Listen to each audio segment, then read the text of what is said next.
Өнгөрсөн оны 10 дугаар сард улсын хурлаар шинжилэлтэн батлагдсан эрүүл мэндийн даатгалын тухай хууль хэрэгжиж эхэллээ.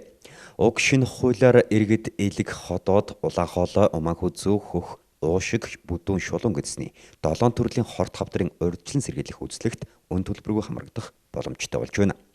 Түүнчлэн уг хуульд хүн амын дундах өвчлөл насны онцлогоос хамааруулж хэдэн насндаа ямар шинжилгээ онцлогоонд өн төлбөргүй хамрагдахыг нарийн зааж өгсөн байна.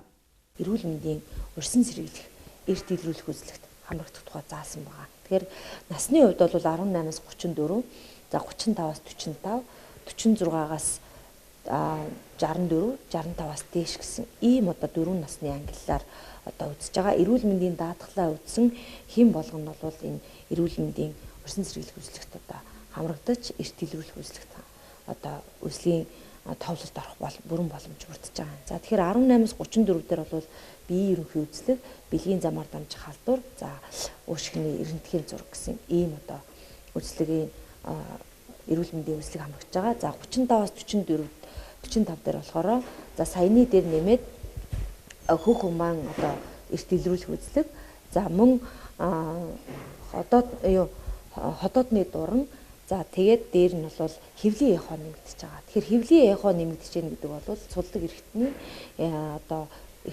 эмгэг байна уу, за хавдар байна уугүй гэдгийг эхлээ шалгаад, за дараагийн шатн дээр бол яг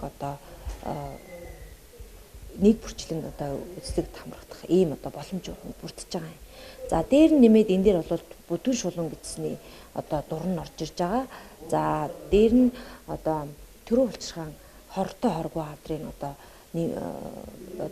тохиолдол нэмэгдсэнтэй холбоотойгоор энэ эрүүл мэндийн даатгалтаас төрөө улчирхаан хавдрыг илрүүлэхийн үзлэг нэмэгдсэн байна. Иргэд өнөөдрөөс эхлэн хорт хавдрын эрт илрүүлэх шинжилгээнд өн төлбөргүй хамрагдах боломжтой болсноор үндэсний хэмжээнд хорт хавдрын тархалт буурах үр дүн хүлээж байна. Хорт хавдартай гэж онцлогдсон иргэдийн 70 орчим хувь нь хожуу буюу 3-4 үедээ эмнэлэгт хандсан байдаг бөгөөд энэ нь нас баралтын гол шалтгаан болж байгаа юм.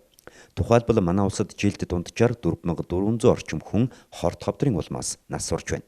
Энэ нь нийт хүн амын тоотой харьцуулахад үндэсний аюулгүй байдал нөлөөлөхүйц тоо юм.